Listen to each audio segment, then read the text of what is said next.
Hello, guys. What is up? My name is Dylan. Welcome to the Popcorn Podcast. This is episode number 97. As you guys can see, it's a little bit of a different one as I'm not just the host of this episode, but I'm also the guest, technically. It's just me and you guys. There is nobody else in this entire room. No Clara, no Mickey, no Panwa, no new guest. The reason that's the case is because I wasn't actually originally planning to shoot this episode, or at least shoot a version of this episode this early on. I had originally anticipated seeing Avatar Fire and Ash a little bit later in the month, but surprise, surprise, another twist in my December schedule, I guess, and Disney were kind enough to invite me to the multimedia screening of Avatar Fire and Ash earlier this week, as of when I'm shooting this. So I got to see it early, which was very nice. I will be seeing the film again because I'm actually flying out to New York. So when this episode drops, so when you guys are listening to this, I will already be in the Big Apple, as they say. But yeah, I managed to see Avatar Fire and Ash, which was super, super cool. Like I said, it wasn't really originally planning to catch it that early, but of course I had to sort of find a free slot in the sort of schedule to sit down and kind of review it. Hence why, and it's literally just going to be myself talking to the camera, talking to you guys. So yeah, episode 97. Of course, we've got a couple more episodes until we hit that final episode 100 for anyone, of course, wondering. But we've got some super, super exciting content coming very, very soon, including, end of year wrap up, end of year season finale, as they say. And we've got some very, very exciting guests lined up. So if you have been around for a year, 2 years, however long, you will know that this is one of sort of our favorite episodes to shoot. It's an opportunity to get a lot of the guests who have appeared on the podcast on this couch throughout the year in one room and sort of have that kind of live audience reaction to it. So that is something I'm very much looking forward to and hope you guys are too. But of course, formalities kind of out of the way. Today, of course, I'm going to be sort of discussing Avatar Fire and Ash, which was, of course, one of the most anticipated films of the year for myself. Why? Well, it's Avatar. Need I say more? A little sort of history on Avatar for me. Like many, I'm sure if you're watching this, saw the first Avatar film when it originally came out in 2009. I was, I think, 9 years old at the time, or 10 years old at the time. So yeah, very, very formative film for me in my sort of cinema going experience, in my sort of journey as a film enthusiast, as one could say. But yeah, Avatar, the first Avatar film was revolutionized cinema, visual effects, yada yada yada. You know how much of an impact that film originally had. And then, of course, I think 13 years later, James Cameron released Avatar The Way of Water, which of course came out back in 2022, a couple of years ago. And now we are, of course, at Avatar Fire and Ash. My kind of general thoughts on Avatar, I mean, I'm always going to be super excited to go see one of these films just because of how immersive they are as a cinematic experience. This is kind of one of those films or film franchises where there is such a huge difference between, seeing it and experiencing it in a cinema, whether that be sort of in IMAX or 3D or whatever that might be, compared to just sort of watching it at home. It has that one of the biggest disparities, I would say, in terms of that sort of pure spectacle. So, of course, yeah, like I said, one of the most anticipated films of the year for me. It always is just going to be that. And Fire and Ash is, of course, the next chapter in the sort of story of Jake Sully and the world of Pandora, as they say. So, without further ado, guys, I'm going to sort of, as I always do, sort of read a kind of quick plot synopsis, get some thoughts going to sort of set the scene a little bit. Oh, and also, guys, spoilers for Avatar and Avatar The Way of Water if you haven't seen those films already, so I'm going to jump straight in. Grief still hangs heavy over Pandora. In the wake of the war with the RDA and the loss of their eldest son, Jake Sully and Neytiri face a new enemy, not from the stars, but from their own world. The Ash people, a brutal and power-hungry Na'vi clan led by Varang, force Jake's family into a fight that threatens to tear them apart and redefine what survival on Pandora truly means. Okay, so yeah, like I said, the next third chapter in this world of Pandora and the story sort of continues. It continues I think a couple of weeks after the events of Avatar, The Way of Water. So Jake and Neytiri's elder son is, of course, dead. He was killed in the sort of final battle of the second film.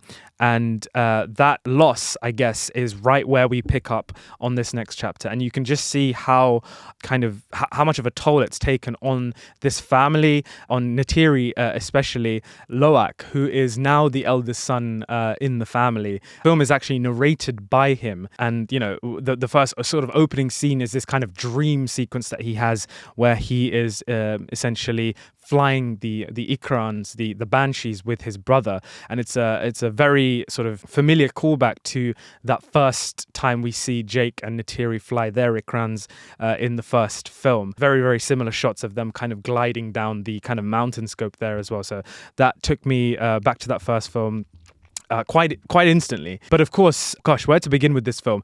Let's start with some of the new additions. So the biggest kind of new aspect or sort of element that we're exploring here in Pandora for Fire and Ash is, well, exactly that, the Fire Clan. And it's led by this Na'vi lady called Varang, who is played by Una Chaplin, one of the new additions to the cast. And the Fire Clan was something I was super interested to get into because, of course, with each chapter of this franchise, you hope to sort of unlock and explore a new aspect of Pandora, of this new world. With the second film, of course, it was the sort of water tribes and kind of the aquatics and the kind of wildlife and all the sort of the organisms that live and inhabit the water side of Pandora, as you can say.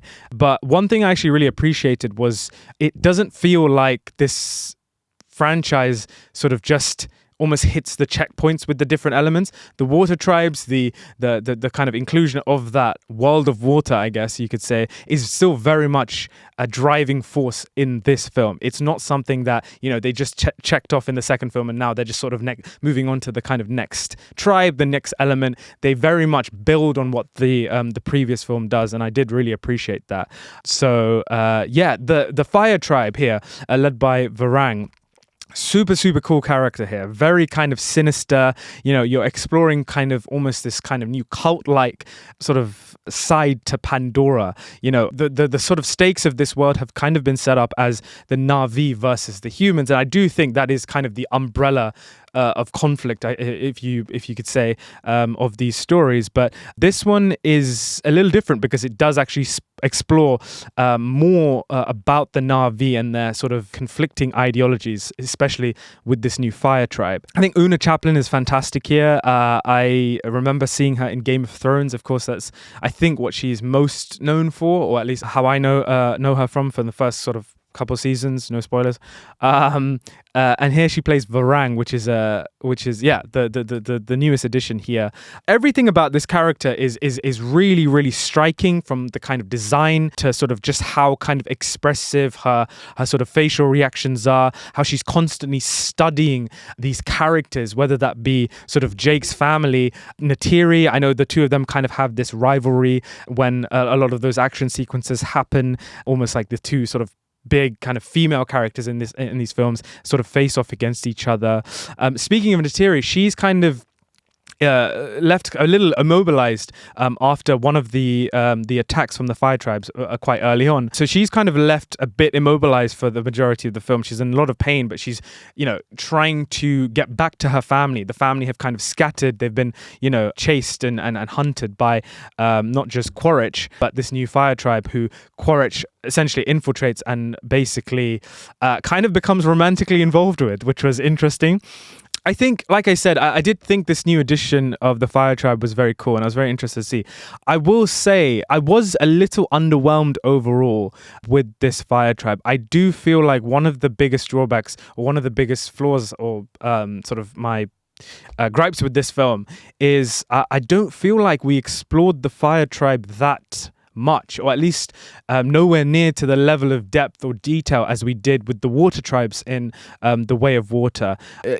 James Cameron introduces this new tribe, and like I said, it kind of introduces this sort of very sinister cult-like element to the world of Pandora, and sort of has this kind of thought about fire being incredibly pure, and that's what gives this tribe power. And I thought that was super interesting, but I felt like we barely scratched the surface there. I was kind of expecting, these kind of volcanic sort of images and whatnot, but we kind of just focused very kind of intimately on this one sort of tribe to do good things for the story, because I think it helps to build that kind of antagonistic relationship there that Quaritch has with Varang, and sort of cements them as quite a force to be reckoned with for Jake and the family. But at the same time, I did want a little more from that world. I think I was left a little bit underwhelmed in that department, I will say. Speaking of which, the family dynamic this time around is also kind of continued from that second film. One thing I really liked about The Way of Water, I think, was just how strong and how sort of easily you bought into this new family, I guess, and sort of all the kids have their own kind of distinct personalities. You have kind of Kiri, who is played by Sigourney Weaver, and she's essentially kind of like the Na'vi Jesus. She's seemingly somewhat of a chosen one kind of figure, and here we kind of explore anew or go further with that and her sort of connection with Awa here. We have Loak, who of course now has had to step up now as the older brother and really kind of take on that more protective role in the family. And we have Tuk, who is more or less the same as in The Way of Water. She's the youngest in the family, and she's kind of always scared and worried, and it does really help to kind of drive a lot of the sympathy for this family, and you really want these siblings to stay together and not lose another one of themselves to this conflict. Of course, one of the members of the family is of course the character of Spider. Now guys, I'll be completely honest with you guys, I'm just not a fan. I don't think it's been 2 films now, and I'm still really finding it difficult to really buy into that kind of character. And it's nothing to do with the actual character. Unfortunately, this is one of those occasions where, and I don't really like talking shit about actors, but unfortunately the performance just is not doing it for me. It was one of the weakest aspects of The Way of Water, and unfortunately going into Fire and Ash, that is still very much the same sort of situation. I don't remember the actor's name. I will find out. Jack Champion. Yes, Jack Champion. Nothing against this guy. I'm sure he's a talented guy. I'm sure he's a super likable guy. But unfortunately, the performance just isn't doing it for me. I do think it's a very, very kind of... I don't really know how to kind of describe it. It's just very weak. It does kind of remind me of that one scene where, in Aquaman, where it's like a younger Aquaman, and he's like speaking to Willem Dafoe on the beach, and he's like, "Oh my God, are you telling me they executed it?" Like, it's not great, guys. This character does very much kind of give that energy. I'm so sorry to say. It wouldn't be such a big deal if this character wasn't as important, but I do think this character Spider is, they're making out, they're developing him to be one of the most pivotal characters in this entire story. He is the human character here, but he's in the family of Jake Sully, and he wants to be one of the Na'vi. He wants to be very much a part of this family. There is this whole sort of bitterness that Neytiri has for him just because he is not one of hers, and every time she sees him, she looks at him, she's reminded of the kind of the injustices that happened to her family, to her world ultimately. So I think that dynamic is super interesting, and I actually thought that one of the things, or one of the missed opportunities that this film had in its sort of 3 hours and 15-minute runtime, was to have a sort of storyline where Neytiri is actually forced to be with Spider, and they kind of have this, they have to sort of develop their relationship. I think that was a little bit of a missed opportunity. Spider in this film, he goes under some big changes. He essentially... he needs a master breathe in Pandora. He can't breathe the climate of Pandora. And there's a moment where, his oxygen masks or whatever are sort of at an end, and he's losing air. He's about to die. And then Kiri essentially performs this kind of resurrecting kind of ritual, connects with Awa, and they somehow are sort of able to essentially give him a nervous system that allows him to breathe the air of Pandora. So he doesn't need a mask anymore. And then he sort of starts growing one of those, I don't know the term, but one of those things that, the Na'vi have out of their hair. So he is essentially the first human Na'vi there has ever been. And of course, what this means for the story is that not only is this kind of metaphorical, bringing together the Na'vi and the humans metaphorically, but literally it means that humans could be capable of breathing the atmosphere of Pandora, which only means, of course, trouble, because you could technically bring all the humans from Earth to Pandora. And what would that mean for the Na'vi tribes, the population of Pandora?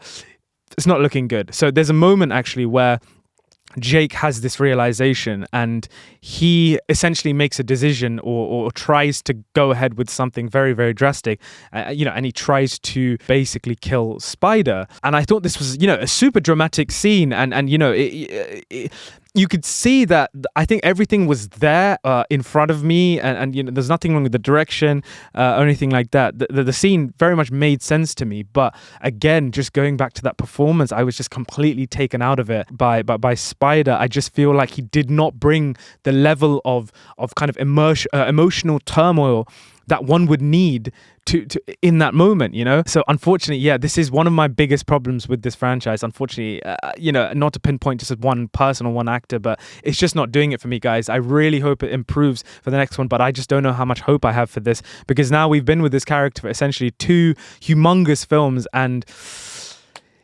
I don't know. Like I said, it's a shame because this character is so important to the story. It's just not doing it for me. But, in that moment, Jake doesn't go through with it. And Neytiri also, she has this kind of moment where I guess her compassion for her family or just seeing another life being taken, her compassion for that actually and fundamentally eventually outweighs the kind of bitterness she has for this Spider character. So that was a nice moment, I think, and sort of a kind of pivotal moment for her, kind of her character there. I would say overall, if I had to sum up my thoughts on not The Way of Water, Fire and Ash, would be, yes, it's a brilliant, brilliant film, and I absolutely recommend you guys go check it out. It's flipping Avatar, of course. I mean, you're not going to get any other kind of experience like this. Go and see it, in IMAX, in 3D. And also, guys, if you don't like 3D, I've got a lot of friends who just don't like 3D. I'm not even the biggest fan of 3D, but when it comes to Avatar, the 3D hits different. These are expertly designed images that, James Cameron and the team have done. The 3D makes all the difference, and it is brilliant. It is truly, truly brilliant, and does definitely build on that immersion. So I would say if you are going to go and see this, or trying to see this in the best possible way in the cinema, don't be put off by the 3D. The 3D is actually there to very much immerse you in there. And this is someone who usually much prefers seeing 2D films. So of course, it's Avatar. The world building and the sense of immersion is unlike anything any other film kind of has to offer. Technically, it's pristine. It looks gorgeous. I would say one of the things I actually prefer in this film compared to The Way of Water is actually that visual kind of diversity. Where The Way of Water mainly took place with the water tribes, you just get a lot of blue, and blue people with a blue ocean, with blue whales and blue this and blue that. It can get like very blue, essentially. This one has a lot of more visual diversity there in that department. So there's a lot more kind of interconnected tribe action, but also the kind of human element, the sort of industrial side of this kind of colonialism mission is also very much here. Where there was of course a huge kind of jump in the kind of technicalities from the first film to the second film, just because it had been 12-13 years since that first film. This one less so, I would say, because of course there's just less time in between the films, so the advancements aren't quite as substantial. But that's to say, like, there was any kind of technical deficiencies in the first place. It looks amazing. It looks incredible. There are still, you can see there has been some advancements since that second film. Everything looks just gorgeous and brilliant and very video game-esque, but of course that is Avatar, but I mean that in the best possible way. I would say overall, despite it being brilliant, I will say this third film surprisingly feels a little bit inconsequential for me. It does feel like The Way of Water already kind of established and hit a lot of these kind of story elements and plot points. I don't know how much the story has advanced since The Way of Water, I would say. I feel like, Kiri is very much on this kind of spiritual kind of reckoning journey with Awa and that kind of destiny, or whatever you want to call it, and her being some sort of chosen one figure, that's, you know, established in The Way of Water, and that kind of continues in this film. Jake and Eteria, of course, again, stressed, and they're trying to look after their family and protecting their family. You know, that's still very much the same. Quaritch as well, I feel like, for me, I found his character super entertaining. Stephen Lang is fantastic. Found him super entertaining, but again, I do feel like we had already kind of done this kind of arc with him in the second film. You know, he wants revenge on Jake for betraying him, but then he also has a son that he seemingly cares about. That's another kind of drawback of this film. I feel like whenever the kind of plot needed him to care about Spider or care about his son, it did. But then also, you know, one minute he hates Jake, the next minute they're not fighting, and it's kind of just going back and forth, and then he goes and sort of becomes buddies with this, oh, buddies is a nice way of putting it, but buddies with this fire tribe. And what does he actually want? Like, what is his motivation? Revenge? Is it purely revenge on Jake? Because there's multiple opportunities in this film where Quaritch just like completely jumps the ship and just doesn't, you know, continue that pursuit of Jake and the family. So yes, there is, you know, this whole kind of idea of Quaritch having good in him and whatnot, and him being kind of almost, I don't want to use Prince Zuko as an example, but you know, an antagonistic figure who comes to realize there is more to life than revenge, I guess. There was an interesting dialogue there between him and Jake, sort of in the first half of the film, where Jake was literally like to him, you know, you still don't get it, do you? There is so much that this world has to offer, and you still are choosing to continue down this same path. So maybe in the next film, you know, Quaritch shakes it up a little bit. So yeah. But yeah, speaking of Quaritch and the sort of final battle here, it's a huge battle that takes place, but very, very similar to the first film. And of course, this is very intentional. Like, they literally have more or less the same shots, but just added with more kind of tribes and more kind of floating mountains and things like this. But I did find that choice a little strange, because I'm like, guys, we're only on the third film. It's not like the final film. So I don't know why the film is making so many callbacks to the first Avatar film, almost like it's like coming like a full circle moment. Maybe it is a sort of sense of the films are now about to take a whole new sort of direction, and we're sort of wrapping up this first chapter or this first half of the story. But I was a little baffled, and I was a little confused as to why they were sort of replicating so many of the first film's shots in that final battle. You know, the tactics were still the same, to sort of have the Ikrans sort of attack from the sky and sort of have those, I don't remember the names, but the kind of the whale sort of population in the water sort of attack from the sea. So a lot of it felt like retreading familiar ground here. But of course, like I said, this is a huge spectacle film, and the final battle delivers very, very much, even if I do feel like it's sort of retreading a lot of the same beats, but not just from the first film, but also the kind of conflict that Jake and Quaritch have, and then Spider being in the middle. Like I said, he's a very, very pivotal character in this film, but unfortunately, the performance just isn't doing it for me, guys. And I really hope that, I don't know, there's some sort of switch up there. Thoughts on Avatar Fire and Ash? As you can see, this review was very much unstructured. It was kind of my unfiltered thoughts sort of coming straight from seeing it just a couple of days ago. But like any Avatar film, it is a truly, truly incredible experience going to, you know, see this in a cinema, you know, on the sort of biggest of scales. So do make sure you find the time to go and check this film out this Christmas. You're going to have a blast. The film is very long. It is 3 hours and 15 minutes. But yeah, no film quite immerses you like the way James Cameron does with Pandora, with this story. So yeah, guys, those are some of my thoughts on Avatar Fire and Ash. Do let me know what you thought of the film down below in the comments section, whether or not you liked it as much as the first film or the second film. Where does it rank for you in the trilogy, so to speak, so far? I think from speaking to a few people after my screening, a lot of people put this above The Way of Water. I might be in the minority here, and I don't think it was ever like a question of whether The Way of Water was a good film or not. I'm pretty sure most people think, you know, it's a great film. But I do prefer The Way of Water compared to Fire and Ash, just because I do feel like that film actually push the story a bit more further, and this one feels a bit more like I said, sort of retreading and a rehash of sort of elements we've already seen before. But it does still make me excited to kind of progress further in this world. So yeah, those are my thoughts on Avatar Fire and Ash, guys. Like I said, do let me know what you thought of the film as well. But for now, thank you so much for watching. Thank you for listening. And we will catch you very soon in the next episode of the Popcorn Podcast. Cheers.